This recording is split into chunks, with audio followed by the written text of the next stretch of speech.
No seu primeiro discurso desde que Israel declarou guerra ao Hamas, após o grupo de Gaza realizar um ataque terrorista em 7 de outubro, o chefe do Hezbollah, Hassan Nasrallah, lançou na sexta-feira ameaças ao Estado judeu e expressou solidariedade com os palestinos e os seus mártires. Apesar das hostilidades contra Israel, Hassan Nasrallah não fez nenhum anúncio de planos explícitos para ampliar o conflito de seu grupo terrorista libanês com Israel, como alguns temiam que ele fizesse. Nasrallah advertiu Israel contra o lançamento de uma ofensiva preventiva, dizendo que se estão a considerar realizar um ataque preventivo contra o Líbano, será o erro mais tolo que cometerão em toda a sua existência. Durante a fala do líder terrorista, o secretário de Estado americano Antony Blinken também emitiu uma declaração durante a sua breve visita a Israel. Blinken não omitiu esforços para enviar um alerta ao Hezbollah. Abre aspas. No que diz respeito ao Líbano, no que diz respeito ao Hezbollah, no que diz respeito ao Irã, temos sido muito claros desde o início que estamos determinados a que não haja uma segunda ou terceira frente aberta neste conflito. Feche aspas. Ainda em seu discurso, Blinken apresentou a posição do presidente americano, dizendo que o presidente Biden disse no primeiro dia a quem pensasse em abrir uma segunda frente, aproveitando a situação, que não o fizesse, e apoiamos essas palavras com ações práticas. As ferramentas da democracia americana já foram alinhadas nesta sexta-feira. O SS Gerald Ford e o SS Dwight Eisenhower, com seus strike groups, se juntaram no leste do Mediterrâneo, numa coalizão naval americana de ao menos 8.000 homens e mulheres prontos para intervir em qualquer ameaça potencial em todo o Oriente Médio, evitando novas frentes, como Blinken e Biden alertaram. Uma imagem muito peculiar gravada por um fotógrafo da Reuters mostrou o secretário Blinken concluindo reuniões com líderes israelenses, incluindo o primeiro-ministro Benjamin Netanyahu. A imagem é um retrato dos últimos acontecimentos que estão levando os diplomatas nos limites da exaustão mental e física na formulação de política e solução de crises. A volta de Blinken ao Oriente Médio mostra a importância dos Estados Unidos para a região e as possíveis escaladas que devem surgir. Não é à toa que o americano se reunirá com os ministros das Relações Exteriores da Jordânia, Egito, Arábia Saudita, Emirados Árabes Unidos e Catar em Amman, na Jordânia, neste sábado. O que será que vem desta reunião? Lembrando que todas essas nações fazem parte da Liga Árabe. A guerra segue intensa. Os combatentes israelenses descobriram com sucesso túneis e combate ativos pertencentes ao Hamas. A operação envolveu localizar poços, prendê-los com explosivos e neutralizar os túneis com explosões controladas. O líder do Hezbollah, Nasrallah, se comportou como um cachorro que late, mas não morde. Em Israel e em toda a região, o discurso que o Hezbollah anunciou com dias de antecedência e repetidamente anunciado nas redes sociais dos simpatizantes tinha sido antecipado e temido como potencialmente anunciando uma declaração de guerra ou de algum ultimato. Mas o chefe do terrorismo não foi tão longe e, em alguns casos, pareceu até distanciar o Hezbollah do conflito. Ele disse que não sabia antecipadamente sobre os planos do Hamas em 7 de outubro, nem o Irã, indicando que o Hezbollah não era parte integrante do ataque e que os persas não devem ser responsabilizados por isso. Desde o início da guerra, o Hezbollah, apoiado pelo Irã, tem conduzido e supervisionado ataques diários na fronteira norte de Israel a partir do Líbano, mas não chegou a lançar uma campanha em grande escala contra o país.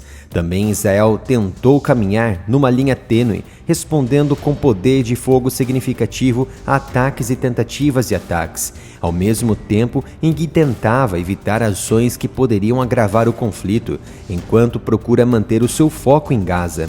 O líder do Hezbollah revelou que os ataques contra os israelenses têm como objetivo quebrar a estratégia de Israel contra Gaza e dividir a força militar israelense. Para o líder dos terroristas do Hezbollah, as operações à fronteira forçaram Israel a desviar forças, armas e equipamentos de Gaza e da Cisjordânia para a frente libanesa. 1/3 das forças está agora reunido na nossa fronteira. Ainda em seu discurso, Hassan tentou fazer intrigas entre nações, principalmente as nações que já fizeram um acordo de paz com Israel, para o centro do debate e conflito. Para ele, uma vitória de Gaza contra Israel não será uma vitória do Irã ou da Irmandade Muçulmana. Será, antes de tudo, uma vitória patriótica para os palestinos, mas também para o Egito, a Jordânia, a Síria e também o Líbano. É, portanto, nosso dever apoiar o Hamas em guerra. O Hezbollah acredita que um dos principais erros de Israel foi estabelecer metas elevadas que não pode alcançar, e destacou que, em 2006, o país estabeleceu a meta de esmagar a resistência no Líbano e recuperar os corpos de 2 prisioneiros sem negociações e trocas. Não conseguiram durante 33 dias e hoje em Gaza a situação é a mesma. No entanto, acontece que em 2006 não houve um ataque orquestrado de grandes dimensões como a ocorrida em 7 de outubro para alimentar o sentimento israelense de cumprir a missão de levar à extinção do terrorismo do Hamas. Além disso, as tropas de Israel cercaram definitivamente 3 frentes da cidade de Gaza, restando apenas uma pequena linha da costa do Mediterrâneo. O apoio dos Estados Unidos a Israel com estratégias, armas e políticas é repudiado pelo Hezbollah, e esta relação americana, para eles, deve ser responsabilizada e pagar o preço pelos crimes perpetrados por Israel. Daí que os movimentos de resistência atacaram e continuarão a atacar as forças americanas no Iraque e na Síria. A situação na frente libanesa israelense está a agravar-se à medida que o Hezbollah e os militares israelenses se envolvem em trocas diárias de retaliação. E esses confrontos levaram ao aumento do número de mortos em ambos os lados, suscitando receios de uma nova frente de guerra, à medida que Israel continua sua campanha contra o movimento em Gaza. Neste contexto, altos funcionários dos Estados Unidos continuam a alertar contra a abertura de uma nova frente do Hezbollah com Israel. Esse receio, contudo, reflete uma má compreensão da abordagem do Hezbollah ao atual conflito, até mesmo pelos próprios dirigentes do grupo terrorista, que ora relatam a participação em ataques para apoiar a guerra do Hamas e ora relatam a não participação do grupo oficialmente. As operações do movimento xiita libanês na fronteira sul deveriam antes ser vistas como o que eles consideram um ato de necessidade para se preservar. O discurso de Hassan na sexta-feira parece coincidir com algumas posições do grupo no início das hostilidades do Hamas contra Israel, após a Operação Tempestade Al-Aqsa, na qual o Hamas ceifou cerca de 1.400 cidadãos israelenses e estrangeiros e sequestrou mais de 300 civis e militares. O Hezbollah declarou que não seria um espectador enquanto Israel iniciasse sua resposta. Embora os intercâmbios transfronteiriços entre o Hezbollah e Israel tenham se intensificado nas semanas que se seguiram, permaneceram confinados à região fronteiriça. O movimento xiita escolheu cuidadosamente os seus alvos, concentrando-se nos postos militares israelenses na área.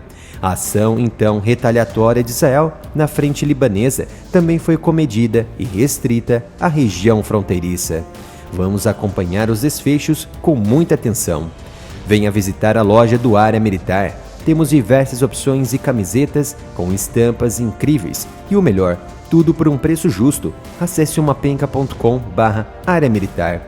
E gostou desta análise? Quer receber mais vídeos como esse? Então se inscreva e ative o sino de notificação.